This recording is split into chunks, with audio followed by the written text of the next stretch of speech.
Hello, everyone. My name is Joe Fricky, and welcome to the first official episode of Movie Changeup, where we repitch and reboot the movies we love and love to hate, but with a little added twist. I'm joined by my competitor today. Why don't you introduce yourself? My name is Johnny Duke, champion of the Tesser episode last week. And we also have our first ever judge, who I'm hoping is impartial. Why don't you tell the people who you are?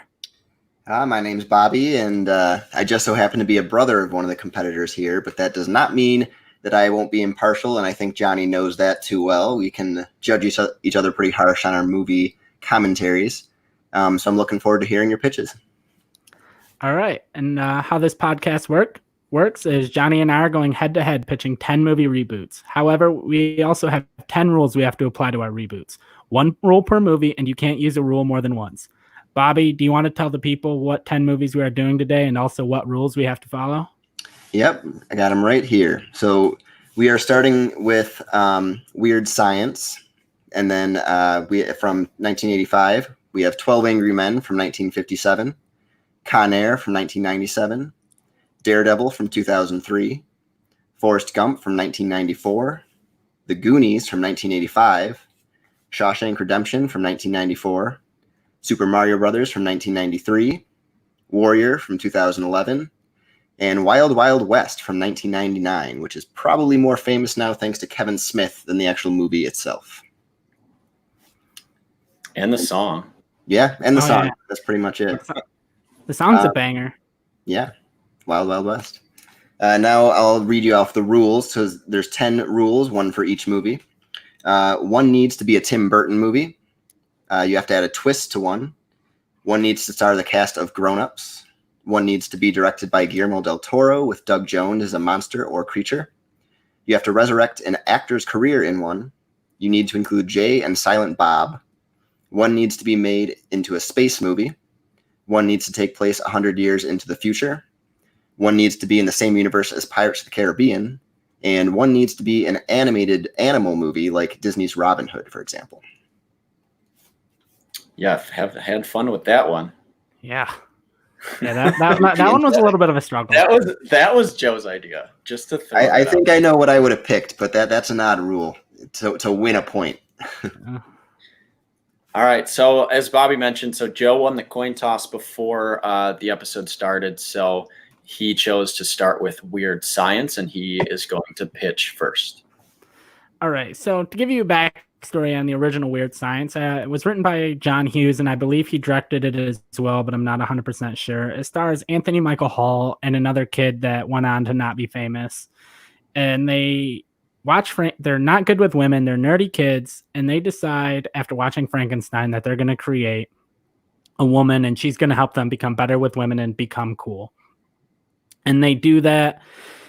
And they use computers, and they hook the computer up to like a Barbie doll, and there's a power surge, and the Barbie doll becomes this like beautiful woman played by Kelly LeBrock, and she has magical powers, and she makes like a nuclear weapon and brings mutants that the kids have to fight to make them look cool. And at the end of the movie, they date their crushes, and they're respected by their peers, and that's basically the plot of the original Weird Science. And so for my reboot, I'm going to do something different. I'm going to start by talking about who I chose as my composer. Now, the person the band that recorded the original song for Weird Science was a band by the name of Oingo Boingo. And the lead singer of Oingo Boingo went on to be a famous film composer who composed scores like Batman Returns and Big Top Pee-wee and Batman, and who are all movies directed by Tim Burton. So I decided who would be better than to direct a reboot of Weird Science than Tim Burton himself. Now, for my Gary Wallace, who was originally played by Anthony Michael Hall, I picked Asa Butterfield, who has starred in Hugo and Netflix's Sex Education, and he was also in Miss Peregrine's Home for Peculiar Children. Now, my Wyatt Donnelly, I chose Alex Wolff, who has been in Hereditary and Patriots Day and was the main kid in Jumanji, Welcome to the Jungle. Now for my Lisa, the woman they build, who was originally played by Kelly LeBrock, I chose Ava Green, who was in Casino Royale, Penny Dreadful, and also Miss Peregrine's Home for Peculiar Children. Now, my idea for this movie is it's a black and white movie shot in a 4:3 aspect ratio. Its tone is a cross between Ed Wood and Batman Returns. And the plot is two college boys in the late 1930s, Gary, a biology major, and Wyatt, an engineering major, try hitting on two girls, but their jock boyfriends approach the boys and bully them. The two boys are mad about how terrible they are with girls, and they decide to get their minds off of it and go to the theater to watch the new horror movie, Frankenstein. Midway through the movie, Gary gets the idea to build a woman. Wyatt doesn't think it's possible, but Gary says between his knowledge of biology and Wyatt's knowledge of engineering and the school's equipment, they should be able to. The two of them then head to the school's lab. They have a machine set up with a laser gun pointed at an empty table. Wyatt is turning bolts on the big machine. Gary is flipping through biology textbooks. Wyatt begins spinning his dials and knobs. Bolts of electricity are coming from the laser gun and shoot through rolls of film of famous actresses of that era onto the empty table. The boys are getting excited. The light is so bright the table can't be seen anymore. The boys cover their eyes. There is a loud buzz, and Wyatt reaches over and pulls a lever. The room becomes darker as the machine powers down. Laying on the table is a woman. The boys decide to name her Lisa. Lisa takes them to a party, and everyone is shocked to see Wyatt and Gary with a beautiful woman. Lisa spends the movie giving the boys confidence to talk to girls and stand up to bullies. Since it's the 1930s, she takes them to gangster hangouts and hang out at frat parties. The movie ends with the girls deciding to leave their boyfriends and date Gary and Wyatt. We see Lisa has become a professor at the university. And some other small changes I made is in the original version, Lisa had superpowers. In my version, Lisa doesn't have any kind of superpowers. She's just a regular, normal person. I mean, other than the fact of how she was created. And other than that, that's my pitch for Tim Burton's Weird Science. All right.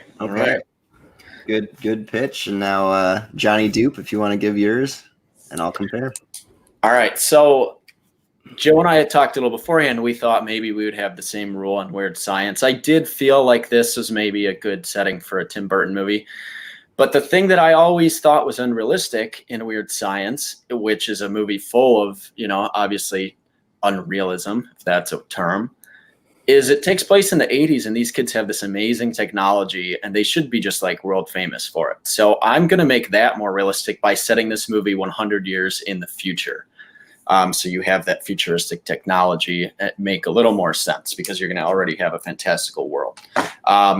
So for my movie, I cast Gary, the lead character, originally Anthony Michael Hall, as Joe said, as Nolan Gould. He was Luke on Modern Family, probably still is. I think that show's going on. As my Wyatt, I picked Jacob Batalon. He was Ned in Spider-Man Homecoming and the new Spider-Man universe. My Lisa, Kelly LeBrock in the original, I needed one of the most beautiful women in the world, someone who fits the part, and someone who can do my new Weird Science song, and that's going to be played by Rihanna. So they create Rihanna, the most perfect woman. I feel like she fits that role very well. And then my two girls in the movie, Deb, I have Lana Condor from To All the Boys I've Loved Before. She was also Jubilee in the new X-Men movies. And Hilly is going to be Yara Shahidi from Blackish and Grownish. And then my director is going to be John Watts, who also does the new Spider-Man movies. And he did a great little film called Cop Car. For anyone who hasn't seen that, I recommend checking that out. But basically my pitch is it's pretty similar to the story of the original movie, but we set it in the future so the technology makes more sense. So the year is 2120. Two high school nerds who have no luck with women decide to create the most perfect woman using futuristic technology. Lisa ends up teaching the boys how to get women on their own, and they end up with the two girls that have been right there in front of them the whole time, which is Hilly and Deb, because they're going to be friends in the beginning of the movie, but the boys don't really see them as women. They're just kind of nerdy girls. And then by the end of it, Lisa teaches them, hey, you got to be brave by creating, more like instead of weird little mutant zombie bikers that kidnap them, it's going to be more robotic technology, and that she can kind of control them so they're not just, crazy on their own monsters. But that's pretty much it. It's a similar plot. We're going to update some of the humor in the movie. And Rihanna, I felt like was the best choice for Lisa. So that's my pitch. Okay. So this is an interesting one for me because I liked Joe's his cast better than Johnny's. But I also think that Johnny used the rule better. I think the technology works because I don't know if that sounded quite Tim Burton-y for me. That pitch. Yeah. My thought process was that the whole like making a woman out of nothing, like scientifically, it just doesn't make sense. And I thought if he could revive Selena Kyle by like cats licking her and me being like, yeah, right, I can buy that, then he can make a woman out of nothing and have me be like, yeah, I buy that. So the only thing that I think messed you up is you took away the magical powers, because I think that is very Tim Burton-y. Yeah. But I love Eva Green is one of my favorite actresses. Casino Royale is my favorite Bond movie, and she's my favorite Bond girl. So I love that. Johnny's cast is good. It's a very good movie, a very good cast. But here's my note. Wolf and Asa Butterfield just stood out to me. But my note on Joe's cast, I like both his actors. I actually cast them in 2 of my movies last week. But like I went with people that would actually kind of feel like, like the nerds or, people who at least have experience kind of doing that. Like Asa Butterfield is like a leading man and Alex Wolff is like kind of a heartthrob. So I felt like those were kind of like the original Anthony Michael Hall was like the ultimate nerd actor, did, the Breakfast Club and all the John Hughes movies. And then you replaced him with Asa Butterfield, who's like a movie star. Right. So I like the look, which is understandable. But as far as the judging goes, for me, basically it was tied 1-1 for a while. So Joe took the cast, Johnny took the rule. But as far as the pitch, I think Joe put more into it and I got more out of what movie he was making. So I kind of liked his pitch better than just setting it in the future. I think the setting in the future did make the technology work, but it didn't really change the movie. And, to make it as interesting for me. So I think I'm going to give Joe point number 1 for Weird Science. Yeah, because I'm better. Well, Joe's got to make up for his lack of pitching last week. So now I feel like all his are going to be very, very detailed. They don't need to be detailed to win, just so you know. But it just gave me a better picture and just kind of broke the tie for me. All right. So you know what? I'm going to, since I lost that point, I'm going to pick our next movie. And I think I'm going to go with 12 Angry Men, and I will give my pitch first. So 12 Angry Men, for those of you who have not seen it, it's a classic, should be seen by everybody. The whole movie takes place in one jury room, and it's 12 jurors. They have to decide the fate of a young Mexican boy who is accused of stabbing his father to death. They do an initial vote. Only one juror says not guilty because it's not reasonable doubt. So he basically, the rest of the movie, convinces people that there is reasonable doubt, that we can't just kill this kid or send him to his death or send him to prison over something when we don't have all the facts. So he kind of slowly gets everyone on his side by the end, and it deals with racism, is like one of the main themes, and just like actually caring about people, because there's people that just want to kind of get out of there, go to the ball game. There's people who are prejudiced against Mexican kids and stuff. So that's basically the everything you need to know about 12 Angry Men. But go definitely see that movie if you haven't seen it. This at first was a tough one looking at it, because 12 Angry Men is such a classic. They have done a couple remakes and theater plays and stuff for it, but you basically have the same story. So I'm not going to change the story too much, but what I'm going to do is Guillermo del Toro is going to do his version of 12 Angry Men, and Doug Jones is going to be my lead juror number 8. So this now in My 12 Angry Men by Guillermo del Toro takes place in a fantasy world ruled mostly by mythical creatures, where a human boy is convicted of killing his father. The movie takes place in a courtroom where a jury of all mythical creatures are set to decide the fate of the human defendant. Juror number 8, played by Doug Jones, is an elf who is the only one to vote innocent after the first vote. He proceeds to convince the rest of the creatures in the jury that there is reasonable doubt that the boy killed his father. He's met with resistance by the other creatures in the room, including juror number 3, played by Danny DeVito, an angry little troll. Juror number 10, played by Ron Perlman, as a Yeti who's racist against humans for endangering his people. And juror number 7, James McAvoy, an anxious fawn wanting to get the case over with as soon as possible. So that's pretty much just my cast in my pitch. I didn't cast all 12 people because those are the main ones in there. So that's my pitch and my cast. Okay, I like that one a lot. So let's see if Joe can top it. All right, that's not what I did at all. So my pick, I figured 12 Angry Men. What better place to have 12 angry people locked in the same area than in the world of Pirates of the Caribbean? Oh God! Wow. Not what I expected at all. I gotta say, that's the one throwing me for a loop now. I was inspired by the Brethren Court scene in Pirates of the Caribbean at World's End, which is one of my favorite scenes of the franchise outside of The Curse of the Black Pearl. It's basically all of these pirate leaders from around the world coming together to make the decision of, do we release Calypso to attack the British Navy?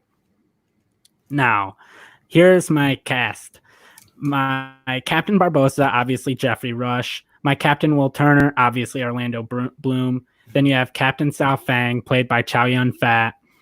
My Captain Teague, who's a.k.a. Jack Sparrow's dad, played by Keith Richards. And my Mistress Chang, played by Takayo Fisher. And those are all people in the original Brethren Court scene. And I've added some people. I've added Jamie Foxx as an African pirate. I've added Christoph Waltz as a German pirate. I've added Damien Bashir, who's in Hateful Eight, as a Mexican pirate. And then I've added, I'm not sure how to say his name, but it's Denis Menochet, who is the French farmer in the opening of Inglourious Bastards as a French pirate in my movie. Now, my movie would be set between At World's End and On Stranger Tide, where a young pirate has been accused of killing a member of the Brethren Court at the Admiral Benbow Inn, which would basically be an equivalent of the Continental in John Wick, but for pirates. The Brethren Court comes together to determine if the accused should be sent to Davy Jones' locker. Orlando Bloom's Will Turner is the Juror 8 equivalent, the one arguing on the kid's behalf. Christoph Waltz is the Juror 3 equivalent, the last one to turn who breaks down in an emotional moment during the climax. Keith Richards is Captain Teague is the Juror 9 equivalent, the old man and second to turn, and then the rest can fill in the gaps. Oh, and I forgot my writer-director. My writer-director is Quentin Tarantino, because it's a room full of pirates, and the movie is all dialogue. It's perfect for Tarantino. It is a great base story that has that Tarantino has a lot of room to put his own spin on, because all of Tarantino's best scenes happen around a table. The opening of Inglourious Bastards, Calvin Candy breaking the glass in his hand. It's perfect for Tarantino, and that's my pitch. 12 Angry Pirates.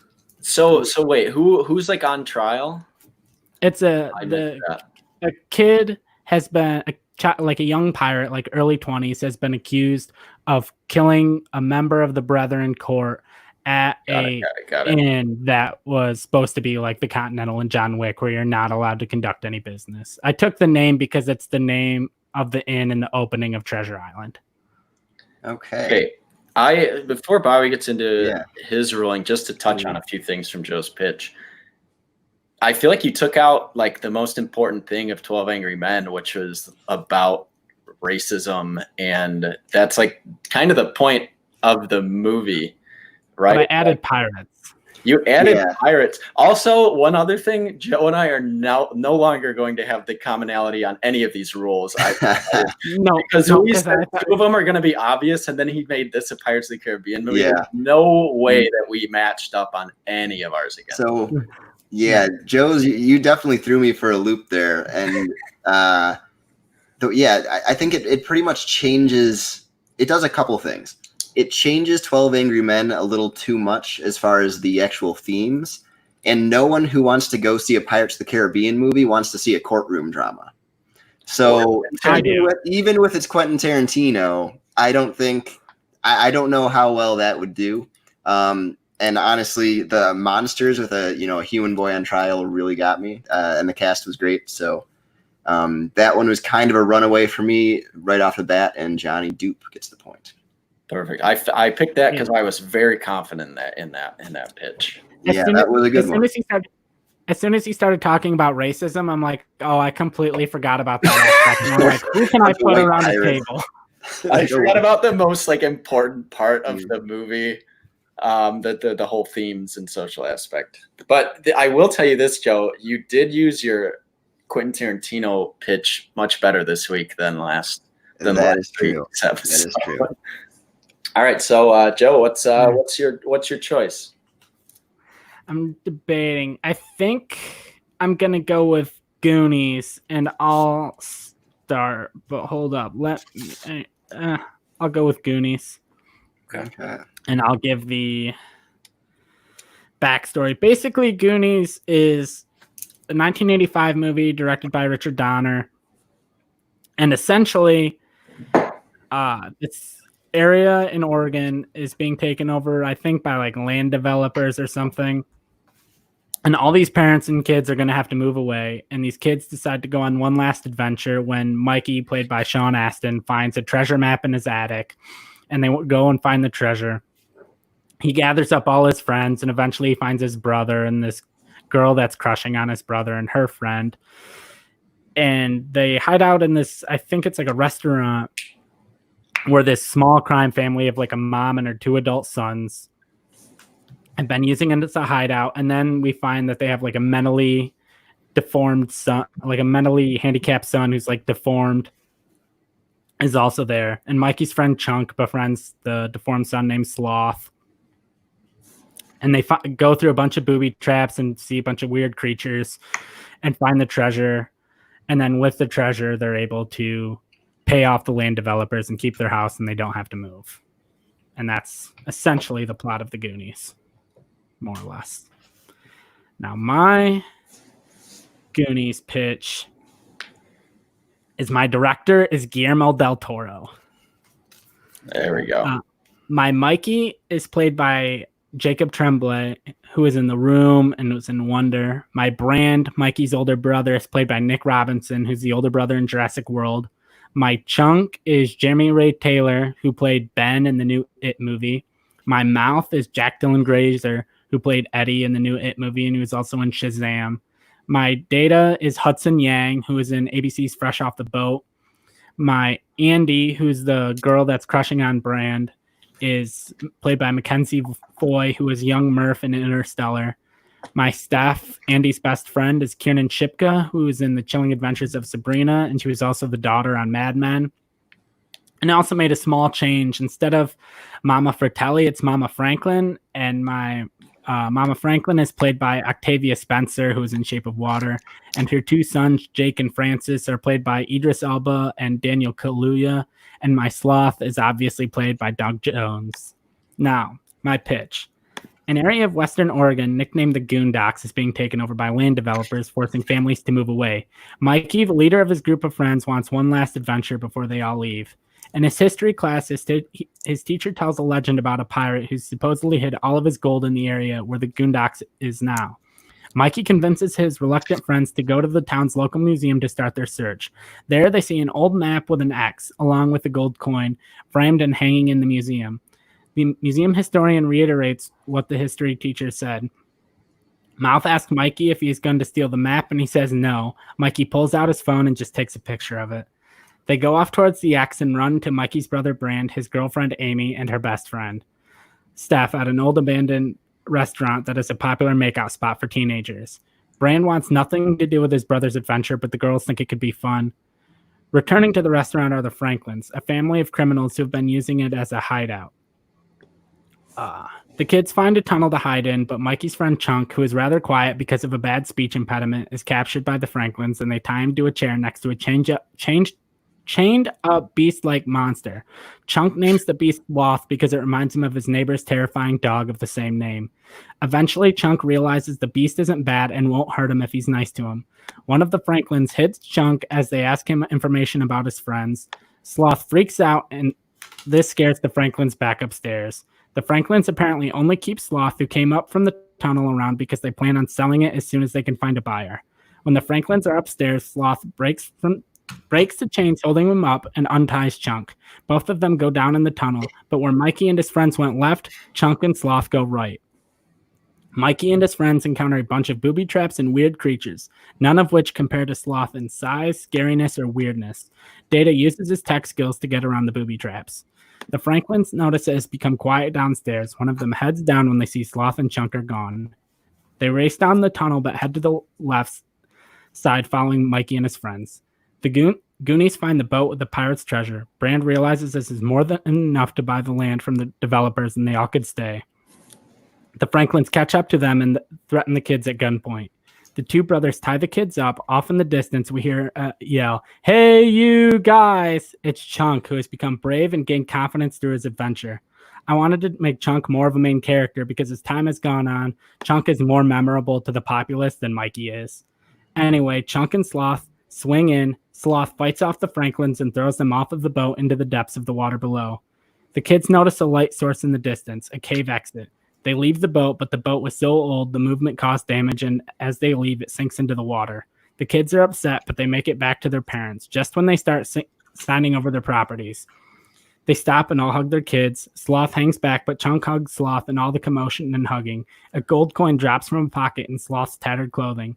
Mikey picks it up. Chunk asks if he has more like it. Sloth unloads handfuls of gold coins and jewels from his pockets. The parents elect not to sign. I'll say my main reason for picking Guillermo del Toro is the main theme of in his movies are humans are the monsters and monsters tend to be nice people. And so I felt like that was a big theme in the Goonies as well, where the Fratellis were evil and Sloth, which is this big mutant creature, turned out to be Chunk's friend. And so I thought Guillermo del Toro was perfect for a reboot of the Goonies. And Really so that good is pitch. my pitch. Really good pitch. Joe, did you write a full script with that pitch too? It kind of sounds like. Yeah. Because I just literally kept you just writing. wrote a new movie.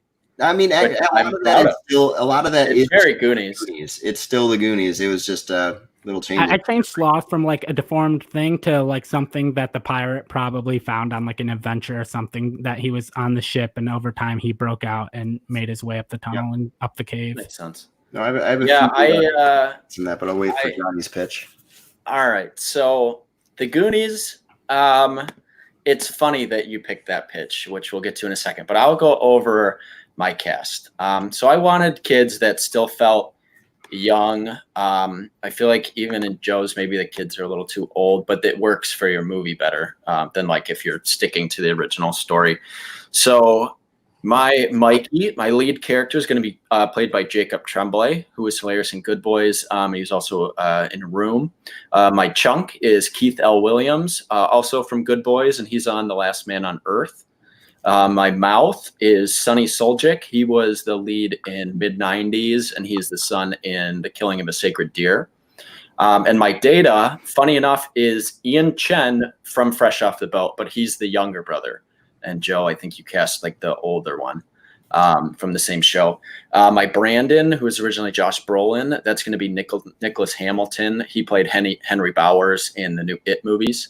And then Andy, played by Carrie Green originally, that's going to be Natalia Dyer, who is Nancy in Stranger Things.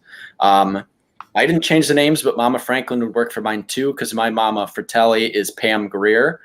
From Jackie Brown, and my Jake and Francis are going to be Jordan Peele and Keegan Michael Key, because I need some humorous characters to be her sons that kind of bash heads and go after the kids. And my Sloth, I need a big mutated kind of oaf that has history, being inspired by Superman. So I chose Vin Diesel as Sloth. He basically don't even have to put makeup on him. But he's bloated. Yeah, which works better for him than Bane. But every week I will cast Vin Diesel as a character that says one word. Instead of, hey, you guys, he's just going to say Superman. And then my director, I need someone who can do a funny, good adventure movie. And to pitch my tone, I really want to get the director right. So Jake Kasdan is my director. He did the new Jumanji movies. So that's really the tone I want to go with these. It's going to be more kind of coming at you humor than the original Goonies, but it's still going to be a fun adventure movie. And we'll get to my rule in a second during my pitch. So anyway, so the boys, as Joe said, I won't go over a lot of the same plot details as the original one, but the boys decide the only way to save their house and their community is to find the treasure of One-Eyed Willie that they have a map for in Mikey's attic. So they go on an adventure. They start following the map and encounter a criminal family also searching for this treasure. In the end, the Goonies decided it's too dangerous to recover the treasure after the boat is sinking. So they climb out of the tunnel. Even though they find the treasure, they decide, let's get out with our lives, because they go through a journey. They decide, hey, we have each other. No matter where we are, we're still going to be friends. We don't need the treasure. And so they leave. So then Jake, Francis, and their mother steal the treasure and they escape. So they climb out of the cave where it's starting to become dark outside. Moonlight shines upon them, which causes them to turn into skeletons. It is revealed that many years ago, One-Eyed Willie stole the cursed treasure from the Pirates of the Black Pearl and brought it to America. So they stole the cursed treasure, and the bad guys think they win, but when they steal it, they come out, and now they are cursed skeleton people. So so Joe and I reversed our Pirates of the Caribbean and Guillermo del Toro on the last two movies. But I thought for sure Joe would set the only movie to deal with pirates in the Pirates of the Caribbean universe. But I wanted my twist to kind of be more like the end of whatchamacallit, the Curse of the Black Pearl, or no, the Unbreakable Split movie, Split. So it's more like a twist ending. So like a twist, then you reveal it's in the same universe. Yeah. So I thought Joe was going to run away with that, and you just made it real tough, because I really loved both of those pitches. Can I ask a question to make it maybe easier? Is how do you explain that them turning into skeletons connects it to Curse of the Black Pearl? Like, if you're not actively thinking Curse of the Black Pearl in that moment and you're just thinking, oh, they're skeletons now, like, how do we know this is the Aztec gold?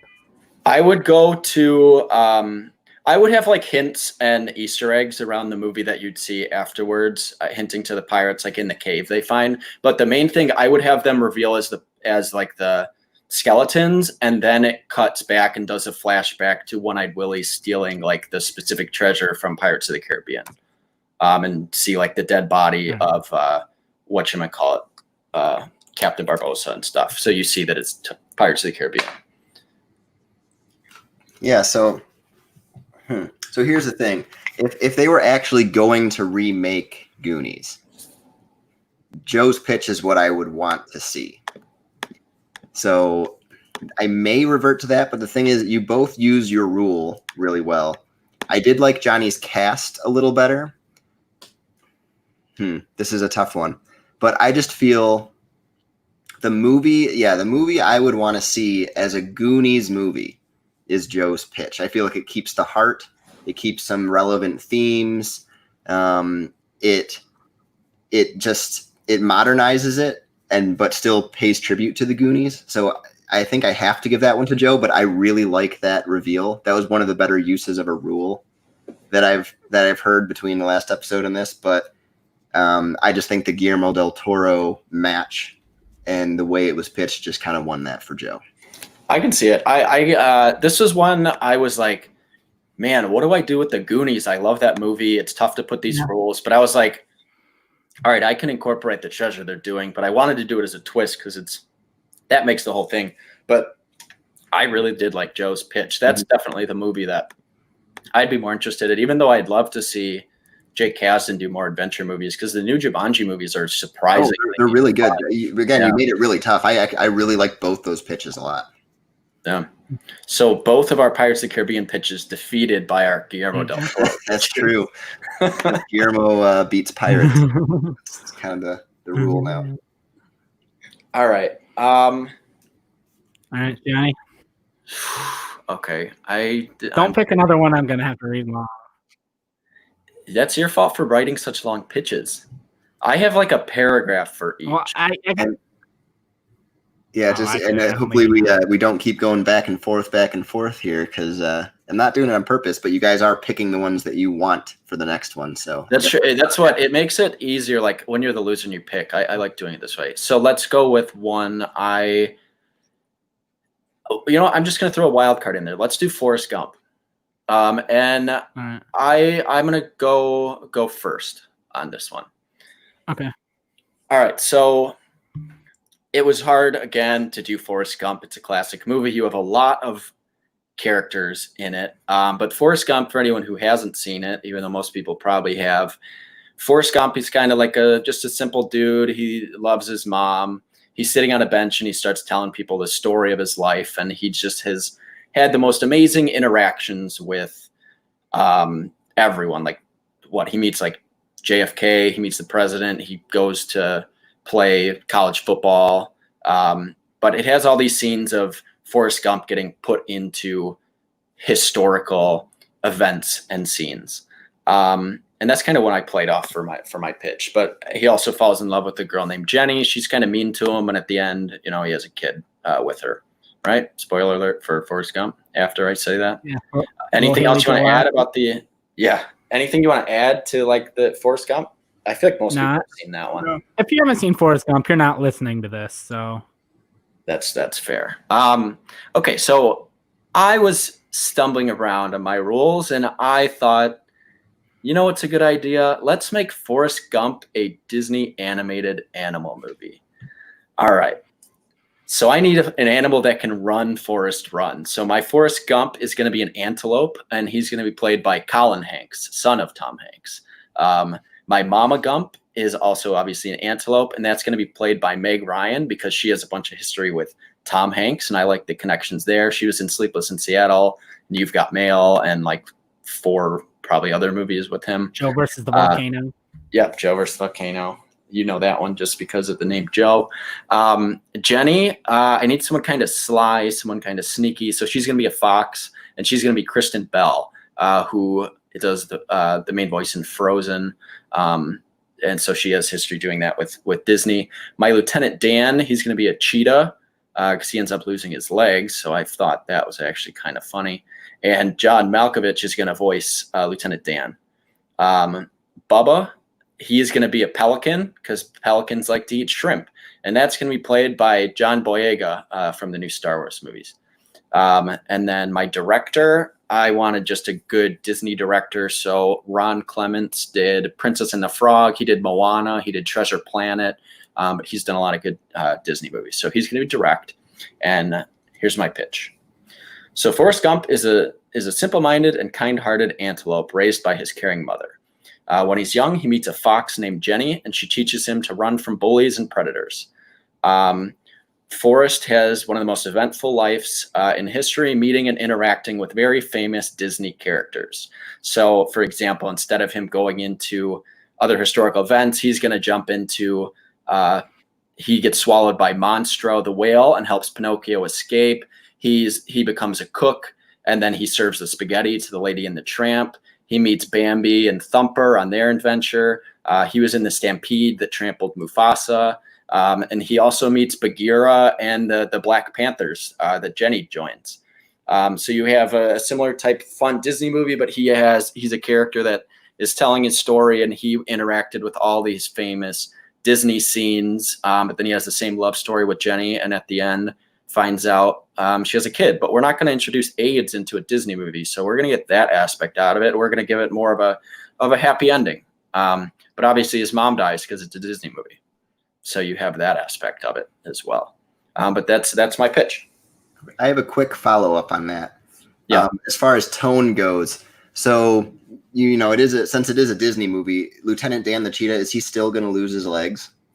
Yeah, they're going to go to war. He's going to lose his legs, but it's not going to be bloody. He's going to lose his legs, and he's going to get carried around by antelope Colin Hanks. Also, all the animals like in Zootopia are going to be like on 2 legs. It's not like they're all 4-legged weird little things. So they're anthropomorphic animals, yeah. Okay. Yeah, that's the word I was looking for. Yep. And I said it wrong, but I got the point across. Yeah, no, it worked out. All right. All right, Joe, let's hear your Forrest Gump. Very interesting pitch. Let's hear yours, Joe. All right. Well, that's not what I did at all. So my Forrest Gump, expect you to. My Forrest Gump is played by Joseph Gordon-Levitt. And my Lieutenant Dan, I'm just going to get into my role now. I wanted to revitalize a career, and I thought there was someone in the past who was offered a role in the original Forrest Gump, and they turned it down, and they considered it one of the biggest mistakes of their career. And I am revitalizing the film career of Dave Chappelle as Lieutenant Dan. My Dave- Jenny is played by What? Zoe. Dave Chappelle hasn't Reviving starred in a his movie career? since 2002. I guess movie career, Revitalizing his fine, film but career. he's probably bigger now than he Yeah. ever was with his Netflix specials. But anyway, Yeah, I We'll texted you say when it we counts, were even though it's deciding this. Hey, Eminem count, and you said Eminem would that's count, true. and I said, all right, then. That's fair. Because I didn't want to say Chappelle. So, anyways, my Lieutenant Dan is. Okay. So my Lieutenant Dan is Dave Chappelle. My Jenny is Zoe Kravitz from Mad Max Fury Road. She was Lita Lestrange in Fantastic Beasts, and she's going to be Catwoman in the new Batman movie. My Bubba is O'Shea Jackson Jr., who is played his dad in Straight Outta Compton. He was in Godzilla King of Monsters. And the reason I cast him is his dad, Ice Cube, was offered the role of Bubba, and he turned it down because he said playing. And then my Mrs. Gump is Jennifer Connelly from Rocketeer, A Beautiful Mind, and Requiem for a Dream. Now, my Forrest Gump was born in 1983 in New York City, and the movie covers the years after the original release. So it's kind of a lot of the same concept, but we're covering from like 96 to 20. Another change I'm making is instead of my Forrest being freaky fast, he's due to a birth defect, he has to wear a back brace as a young child. Now, a burglar breaks into young Forrest's childhood apartment and accidentally knocks over a Lego set he was working on. Forrest is enraged and beats up the burglar, breaking his own back brace in the process. Instead of Jenny's dad being all molesty, he's a coke dealer that lives in the same apartment building as Forrest. When Forrest and Jenny are 14, when Forrest and Jenny are 14, their school goes on a trip to the White House. Forrest, looking for the bathroom, breaks away from the class. He accidentally sees Monica Lewinsky and Bill Clinton getting down and asks the reporter if she's doing a story on the class tour. So you got rid of the other molesty, yeah, but you put that in there. Technically that's not molesty, so yeah, that's mutual. That's definitely not that mutual. That's called definitely sexual harassment. Yeah, it is what it is. 4 years later, Forrest, an 18-year-old high school senior, oversleeps for school and is running as fast as he can when he sees a plane hit the World Trade Center where his mom works. He realizes she needs his help and he runs up the tower. He never finds his mom, but he carries multiple people down to safety. His mother's body's never recovered. In his simpleton ways, when he hears the people responsible were called the Taliban, he signs up to fight in the war. He's reminded of the burglar who showed up and damaged his Lego set and equates it with the people who destroyed the Twin Towers and killed his mom. During the war, he befriends a fellow soldier named Bubba. Now, my Bubba is very different. He's still from New Orleans, however, he's not autistic. He's just a regular soldier who is annoyed by Forrest. Because they sat next to each other on the bus to basic training, Forrest assumes they're best friends because that's how he and Jack became best friends. It's not until Bubba is shot and dying and Forrest goes to rescue Bubba under heavy fire that Bubba says in a big emotional moment that Forrest is the best friend he ever had. Bubba dies in Forrest's arms. During the war, we are also introduced to Lieutenant Dan, Forrest and Bubba's commanding officer. Lieutenant Dan takes an interest in Forrest, but is annoyed with him as everyone else is.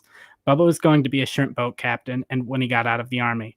Forrest says he's going to do the same to honor his friend, and Lieutenant Dan tells Forrest if he becomes a shrimp boat captain, he will be his first mate. Later on, Lieutenant Dan gets shot in the back and is paralyzed. As Forrest drags him to safety, he is shot in the thigh. Forrest is discharged from the army, and he heads to New Orleans after being in the military for 3 years to become a shrimp boat captain. Forrest uses his mom's life insurance money and the money he made from the military to buy a shrimp boat. He messages Lieutenant Dan, and he shows up to be his first mate. Since the two don't really know what they're doing, they drift far out into sea and get lost when they drift for 2 weeks. When they return, they see Hurricane Katrina has wiped out all of New Orleans and every other shrimp boat. The two make a lot of money since there's no competition, but they send half of the money to Bubba's family and they send part to Katrina relief. Forrest also becomes a Vine famous while working on a shrimp boat for his ability to lift heavy things, and he finds Jenny while she's cleaning up New Orleans. Jenny pops in and out of Forrest's life for the next few years. They meet again at Obama's inauguration in 2008. Jenny contacts Forrest when she sees footage of him running in the Boston Marathon during the bombing. He even gets a small background role in Captain America: The Winter Soldier. Forrest is working in D.C. when he sees Jenny protesting during the Trump inauguration, and that's where they meet and fuck for the first time. 4 years later, Jenny Wow, really just went all in on that all one. out on that one.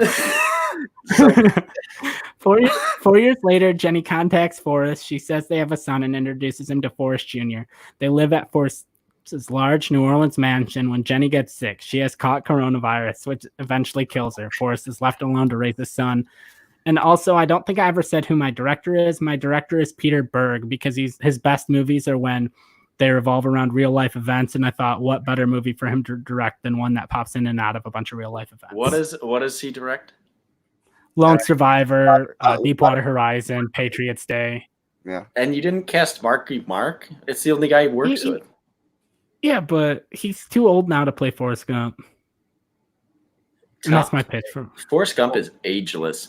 Also, I want to throw in that my Forrest and Jenny totally fuck in my movie too. You know, to keep them tone. Yeah, I wanna. That's how kids are made. So.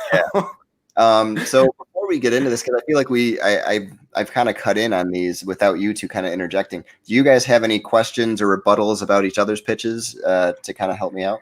I mean, I get Joe's idea of just modernizing Forrest Gump, but I don't feel like it's really any different than the original one. So I would never be interested in seeing it. It's just modern references, but I'd rather have the old one because it's the same thing. Yours just feels like some kind of like direct to DVD thing of like, hey, check out all these other movies we made. It feels more like an advertisement for other Disney movies than a Disney movie.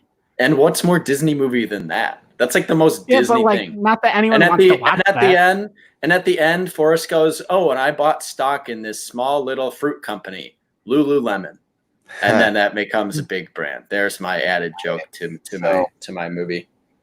So instead of it being an advertisement, what I thought of right away and what I kind of loved is Johnny's pitch is basically the Avengers Endgame of Disney movies, where you're jumping in and out of all these things. And I kind of think that would be really fun. As far as, I mean, cast for, the animated movies, the voices are fine. I think I liked Joe's cast for live his was more inspired than it was more inspired casting, but honestly, with the way that because it was tough to cast voices. Right. Yeah, when we get to mine is whatever for voice cast. Yeah. I almost didn't cast it. I was almost like, these are their animals. Voice cast doesn't fucking matter. Oh yeah. But I was way more entertained and would really like to actually see Johnny's movie. And I feel like Joe's, I would rather rewatch the original Forrest Gump because it sounds way too similar.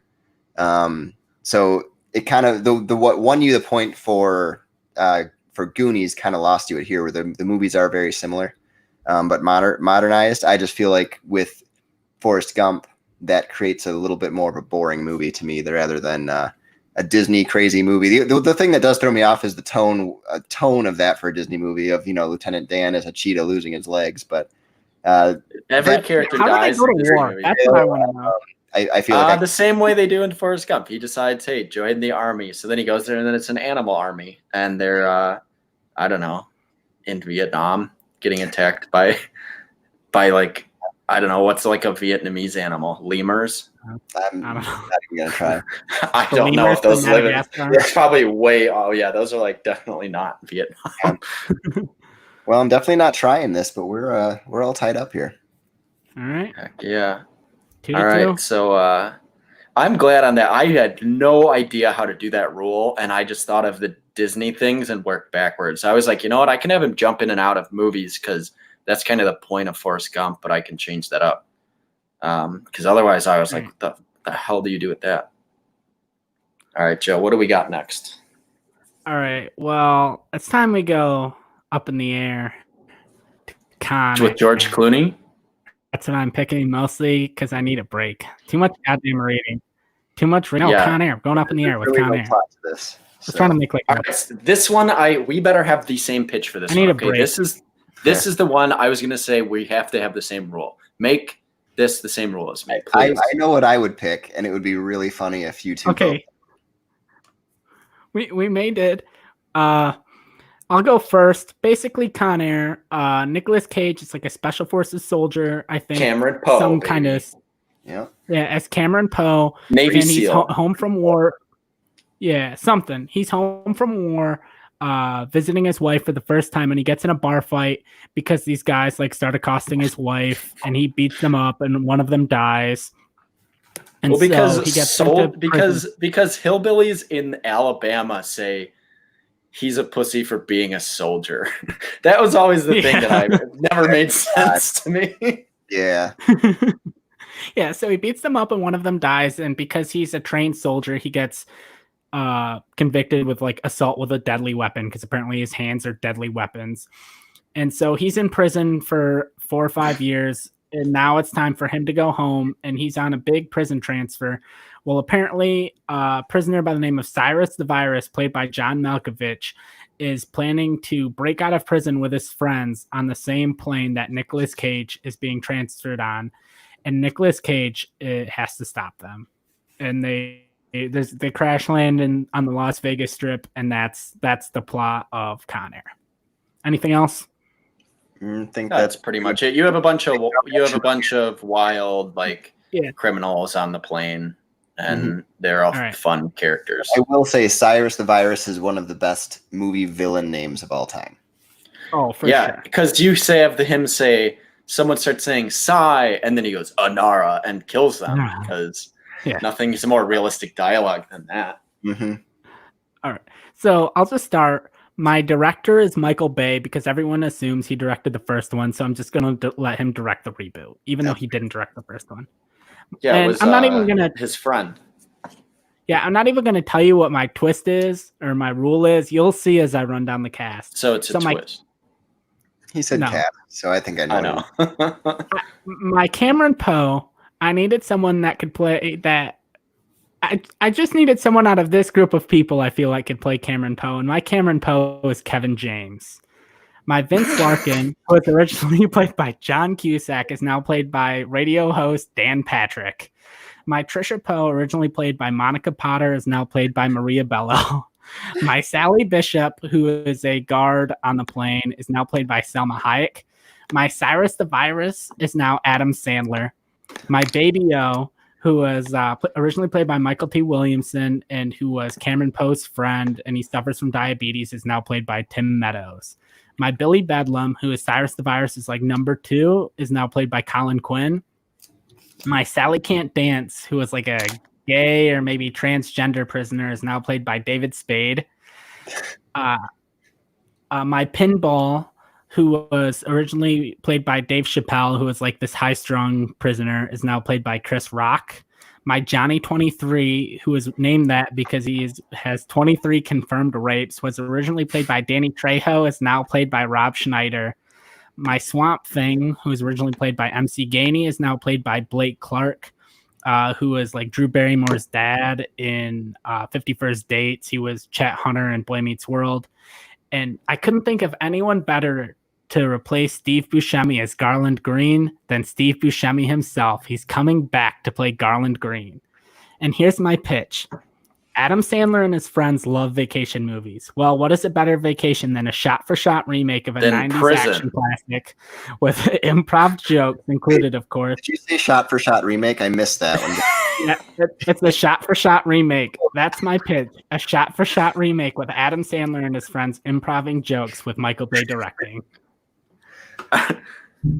I debated doing on my movie. That's I kind of love. This is not the same rule, but I was gonna do a shot-for-shot remake with Adam Sandler. That is the rule I was thinking of. Was Joe's. That was the rule for this you were thinking of? I thought of for this. Okay, you guys went a whole different way. Okay, I thought this was kind of fun, like Face Off was. You have a fun action premise, but it's a corny '90s movie. So I'm gonna update it and make it a more exciting action movie. So I'm gonna get into my cast and go over my pitch. So my Cameron Poe, I need someone just like Nicolas Cage who's very bad at Southern accents. So I picked Keanu Reeves. So he can do the action, he can do the fights, and he's got a weird accent when he tries to do that. My Cyrus the Virus is going to be played by Charlton Copley from District 9 and the shitty remake of Old Boy. That was originally, obviously, John Malkovich.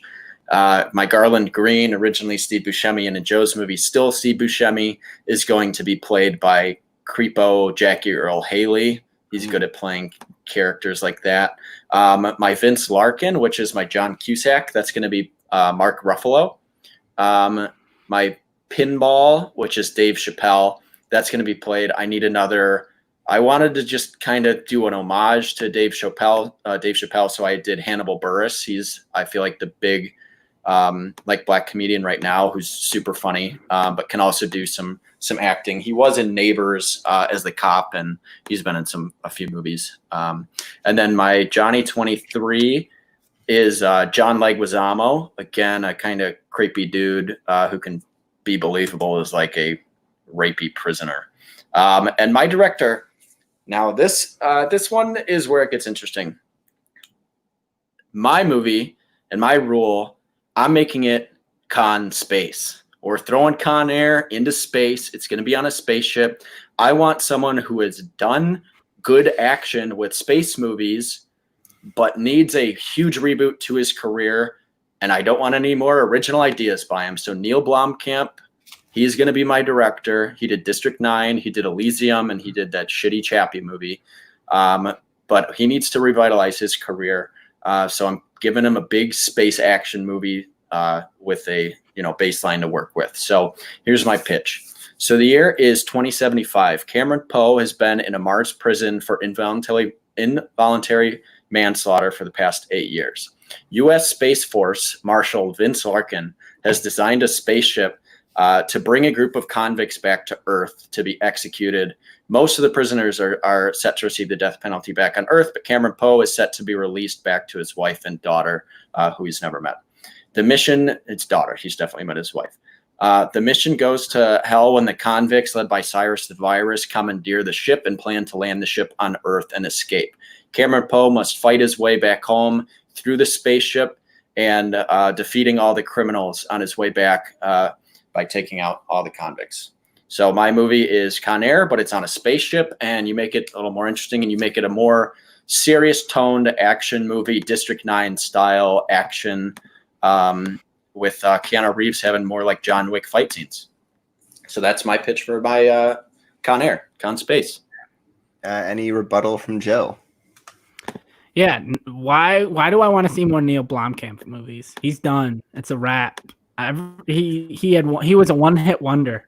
You guaranteed your movie's trash. At least I'm like, my movie's interesting because it's like an experiment. Your movie, you can say that your movie's interesting, but like telling me, hey, I'm gonna do a shot-for-shot remake of Psycho with Vince Vaughn, I'd be like, oh, that would be really interesting. And then you actually see it, and it's complete trash. Like, I know Con Air is not Psycho, but doing a shot-for-shot remake with different actors is not interesting. Just watch the original one, because then you have the fun characters. Like, instead of freaking Nicolas Cage in a mullet, you're going to put Mall Cop. You're going to put Paul Blart as that role. That sounds terrible. Yeah. Neil Blomkamp, I think he's a good action director, and he needs to just get a movie that he doesn't write, that's not his own idea. District 9 was his one-hit wonder in terms of making his own vision. He's not this visionary, but I think if he takes a story that's just a remake and makes it a cool action space movie, like Elysium, the worst part of that movie is the story, but all of the action in it is really cool. So I'm going to write the story, and we're going to give him the directing. He's going to do the action, and I like my cast.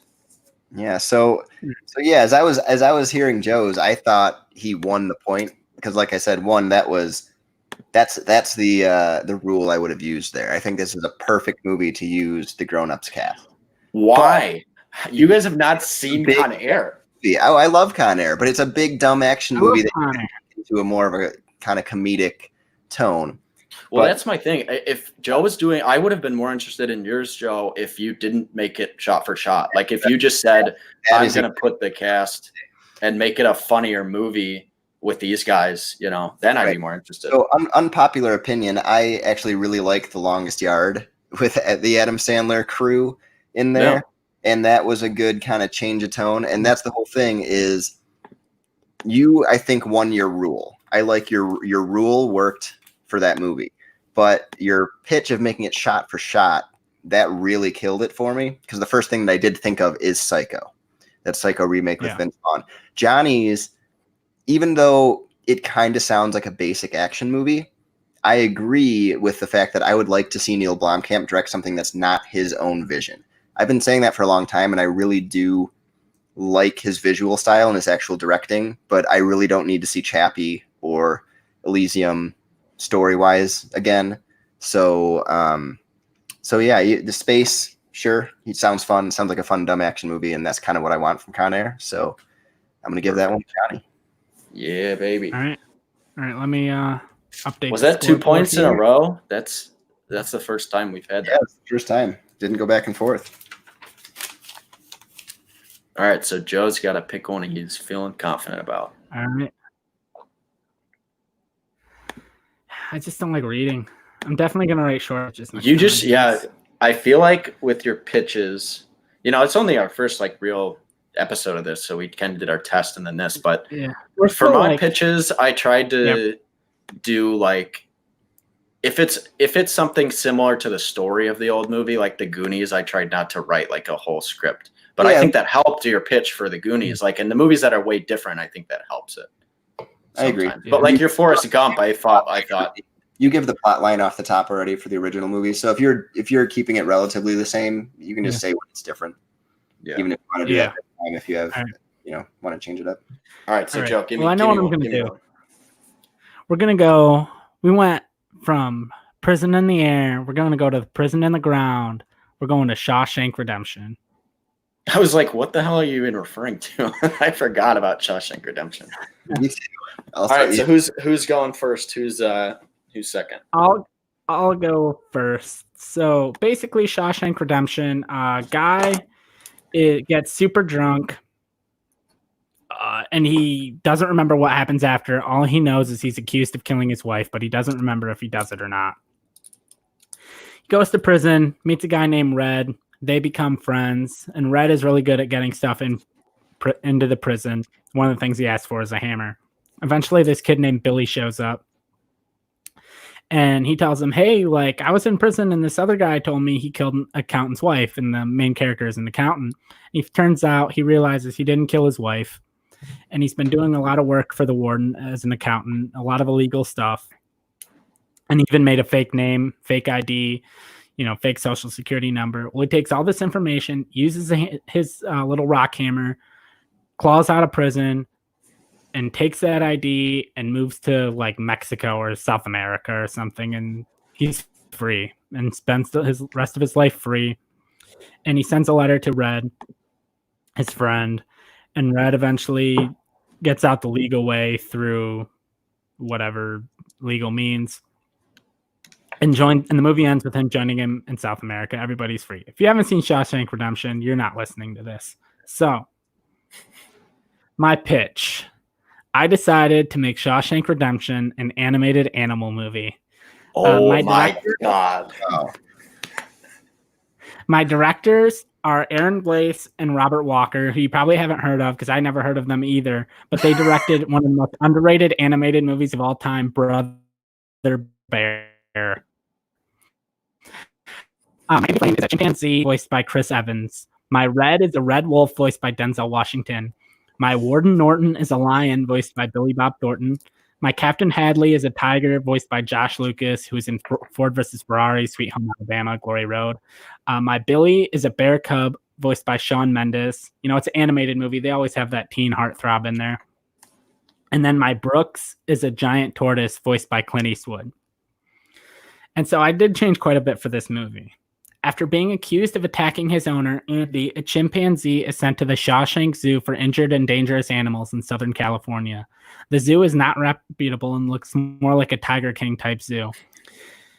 There he sees that when the zoo closes, the animals take over, led by Norton the lion and his right-hand man, Hadley the tiger. Eventually he meets Red, who is friends with most all the other animals and soon becomes best friends with Andy. Red can get anything into the zoo. He also meets an old giant tortoise named Brooks, who has a broken leg, which has taken a long time to heal.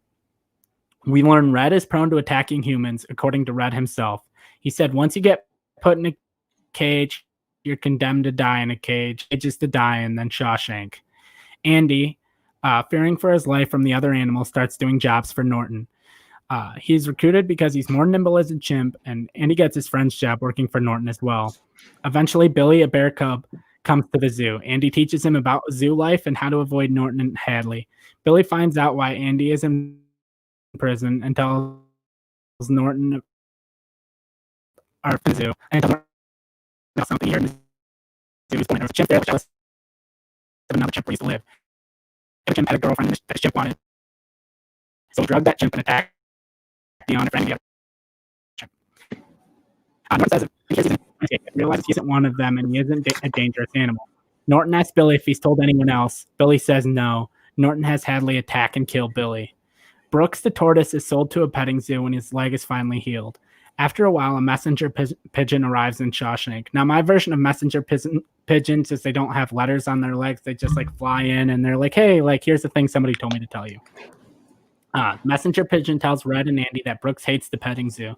He says people are trying to touch him all the time. He just wants to go back to Shawshank where life was more peaceful.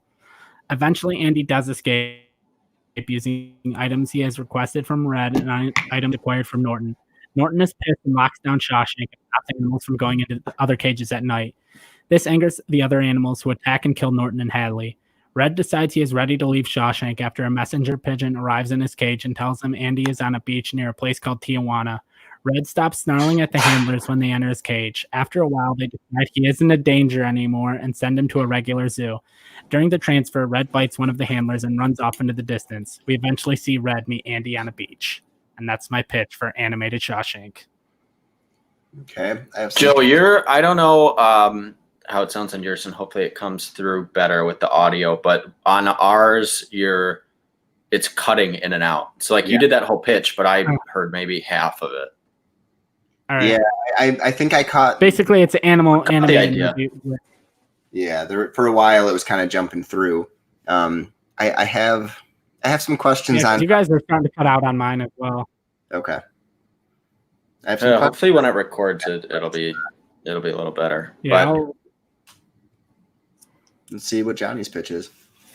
All right, so Shawshank Redemption, one of the greatest movies ever made. Joe's favorite movie ever made. On his, it's his number one. I feel like there's only real things you can do to it is kind of change up a little things, add maybe political commentary that it doesn't have. So I'm recasting Andy Dufresne as Lakeith Stanfield. So it's going to be a young black man wrongfully imprisoned. Lakeith Stanfield was in Sorry to Bother You and Get Out. He's one of the best working actors right now. And my Red, I want to go with someone who is just kind of a likable character. He's done a prison movie before, so my Red is going to be Eddie Murphy. My Boggs, he's the leader of the Sisters Gang. That's going to be played by Dan Stevens, who was in The Guest, and he was in the live-action Beauty and the Beast. My Captain, Byron Hadley, is going to be Timothy Oliphant. He was the villain in Die Hard 4, and he was in Justify. My Warden Norton, I need kind of a despicable bad guy, someone who's done that before. So I want James Spader, who was Ultron. He was in the Blacklist show. And my director, I want to go with someone who has done a movie before, can kind of go into commentary on race in America, because that's really the only way I felt like updating the Shawshank is adding some of that commentary. So I went with Boots Riley, who did that well in Sorry to Bother You. That's his only real movie he's directed, but it was a great debut. So now I'm giving him a bigger movie. I'll go into my rule once I get into my pitch. It will be revealed. So Andy Dufresne is wrongfully imprisoned for the murder of his wife and her lover. While in prison, he befriends a Red, who's known for getting people what they need. Andy gets a rock hammer and a poster. One night, Andy is brutally assaulted by the Sisters Gang and their leader, Boggs. But after that, things start to turn around. Andy shows that the prisoners and the warden, he can be their banker because that was his job. So they start to be on his side. They beat up the main guy, Byron Hadley, beats up Boggs and cripples him. Let me get back to my pitch. The rest of the movie plays out more hopeful for Andy. He becomes the banker for the warden and the guards. He discovers a story from a man in prison proving his innocence. And he finally escapes using his rock hammer after years and years of slowly digging through his wall. He meets up with Red on an island that they talked about earlier in the movie once Red is released. And then he turns to Red and says, this all feels too good to be true. And Red responds with, well, Andy, that's because it is. And the film cuts to Andy lying on the prison floor dying after the assault by the Sisters Gang earlier in the film. The happy ending was all in Andy's mind moments before passing on. So boom, I made it a Jacob's Ladder movie.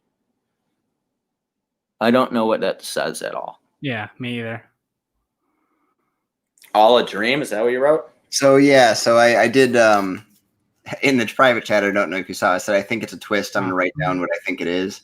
Okay. I have that cut off on my I screen. wrote about a minute ago that it was all a dream, which is I think I know you a little well, and also that fits in with Boots Riley a little bit as far as like the tone of that movie. But yeah, that's a good pitch. It is a good pitch. I just kind of thought I knew where it was going.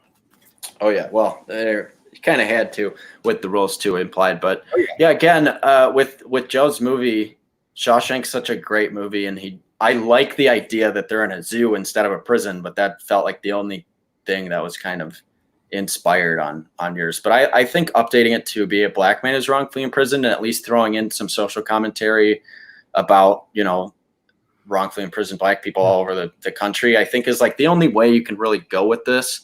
And I don't think that story deserves like a happy ending. So that's why I added my twist. So as far as our movies, I'd rather see mine, but I do like the idea of yours being in a zoo. I was like, why the hell would you cast this as an anima movie? But then you said zoo, and I was like, all right, I could see that. I really did like that. Joe, I have a question on yours because you kept a lot of, you know, people getting killed and some kind of tough tones for the zoo. Is this a straight up Disney animated movie, or is this a little more adult? Or I just want to kind of get it's more adult. More adult. I would say it's more adult. My thing with Johnny is he says he'd rather see that movie, and it's like, yeah, just go watch Just Mercy. They have it free on fucking like all the other like streaming apps right now, or at least they did. Like I feel like I've seen at least that movie before of like the black man like wrongfully imprisoned movie before. Yeah, well, I've seen Madagascar. Yeah, but that's different. Right? It's about animals escaping a zoo. It's literally the same movie, but just instead of a long pitch, like they get out of prison real quick and then they're on a fun island. Like if I'm gonna see animals escape or be in a zoo, it's gonna be Madagascar, not your movie. So this is one of the tougher ones for me, but for a different reason. Because I think Shawshank Redemption is one of the toughest movies to actually recast and remake, because you got that right. It's pitch perfect as it is to me. I love that movie. Man. So this is kind of which do I like better in a situation where I don't know if I would really want to see either of these versions, just because the first one is so perfect. Joe, I really love the concept of them in a zoo, but I don't think you changed enough of the story to make it fit the animated setting. I feel like you're just telling Shawshank Redemption in a zoo for the most part. So that kind of.